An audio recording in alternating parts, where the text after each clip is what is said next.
Hello students and welcome to lesson 17 of 1R reading level. Today we are going to be working on reviewing word attack strategies. We're going to finish reading The Frog Prince edited by Edith H. Tarkov, and we're going to do part 2 chart and the vocabulary words, and then I'm going to assign you your homework. Here are your word attack strategies. Stop if something does not look right, sound right, or make sense. You are then to look at the picture, and here's a word for an example, P-L-A-N. Say the first letter sound. So we have it where it's p, p. Now you're going to blend. Say the first two letters, p, pull. Cover part of the word and look for parts you know by chunking. A-N is a 1G power word. Yep, you got it. It is an. Think of a word that looks the same and rhymes. So we have man, which, wow, pull, and plan. So those two words rhyme. That is so cool.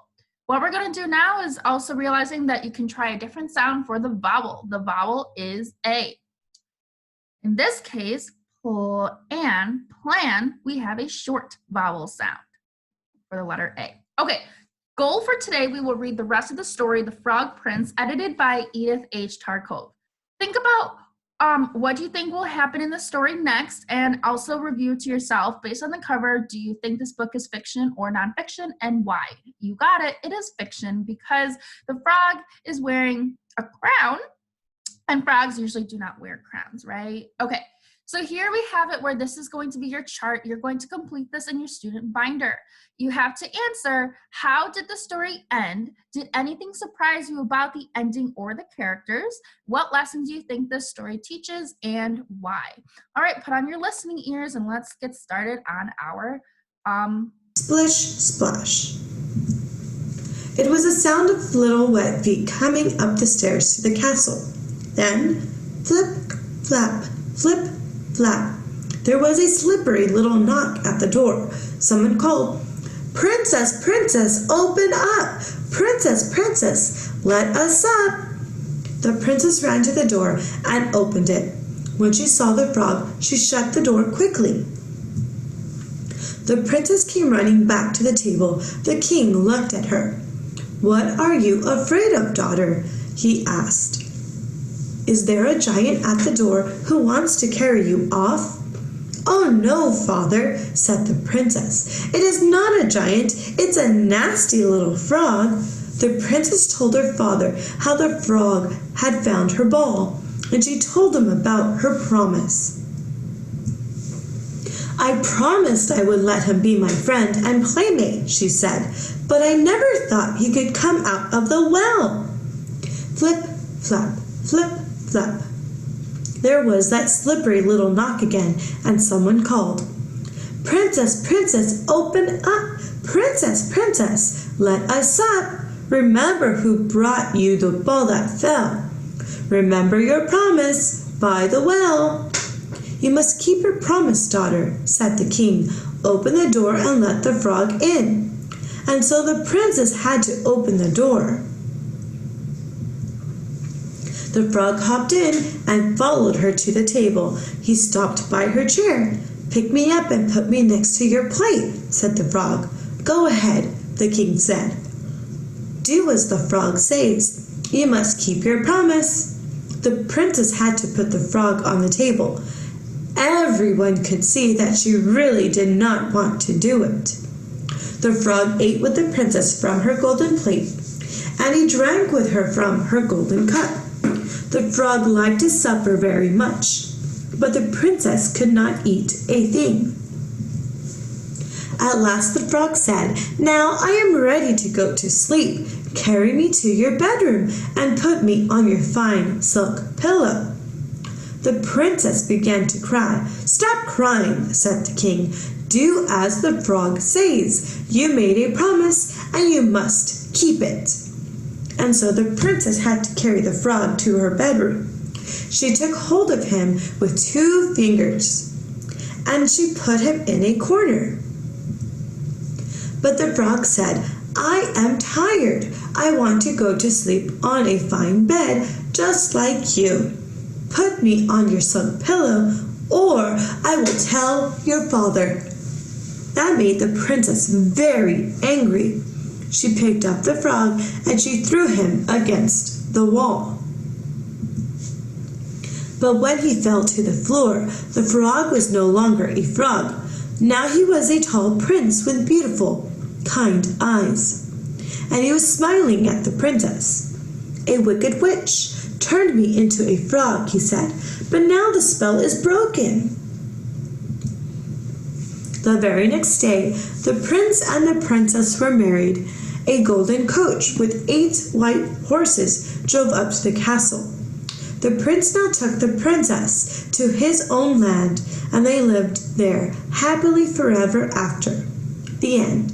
Make sure to like, comment, and subscribe. Let me know in the comments below what books you'd like for me to read next. As always, thank you for listening. Okay, so with that being said, back to our presentation. We have it where you are going to talk about this. How did the story end? Did anything surprise you about the ending or the characters? What lesson do you think the story teaches? We're also going to be talking about for part 2, who are the characters, setting, plot, problems, and what might the lesson be. Please take out your student binder so that you can complete this. And now I'm going to show you the answers that I picked up from what I heard from the story. So for here, part 2, the characters, we have the frog, the king, the princess. The frog does, in fact, turn into a prince, so the frog/prince.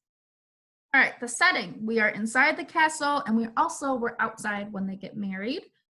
Plot problem. So the problem is that the princess did not want to spend time with the frog. Solution, the frog turned into a prince. And what might the lesson be? Keep the promises you make, and don't judge someone based only on their appearance. What they look like. Okay.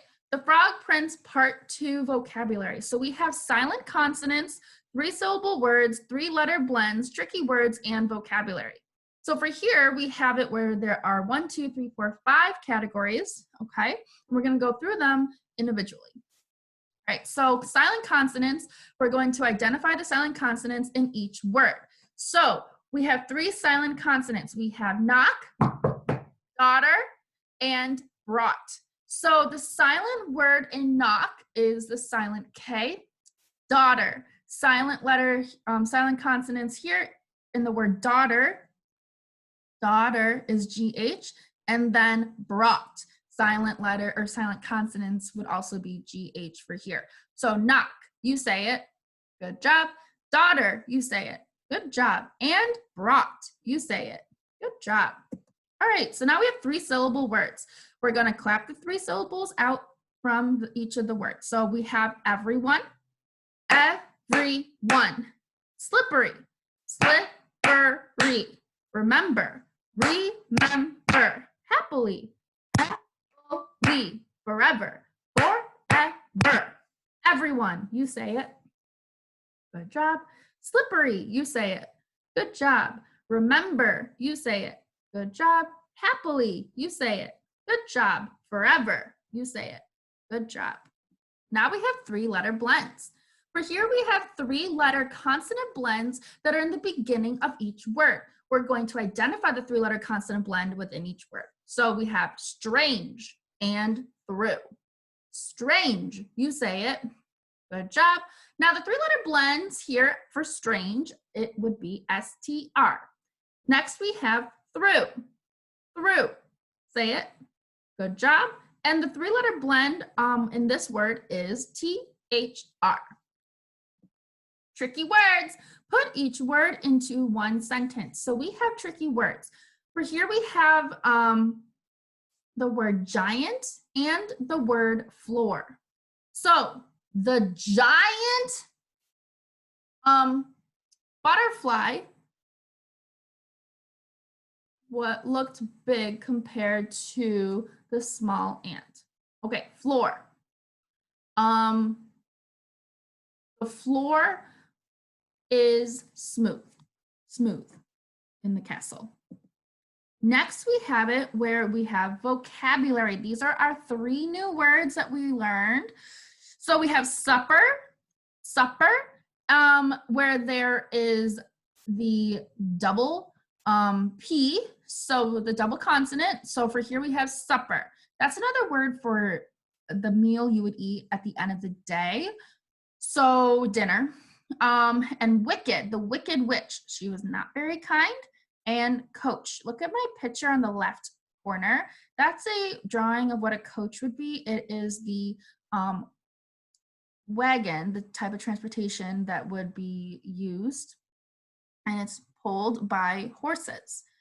That's the type of animal that would be connected with the equipment to the coach, and then therefore you would go to where you need to go. This was before cars were invented, and they're still used today. If you go to New York City, there's coaches within Central Park or other places as well within the world that would use coaches. Okay, so let's put them in a sentence, yes? Okay, so for supper, I had some soup. The Wicked Witch casted a spell on the frog, or on the prince, and turned him into a frog. Coach. The beautiful coach took them to their new castle. All right, so here's your homework. Complete this in your student binder. So you're going to read for 30 minutes independently using the word attack strategies. You're going to then identify the following from the fiction story that you read. Who were the characters? Where was the setting? What was the plot? What might be the lesson?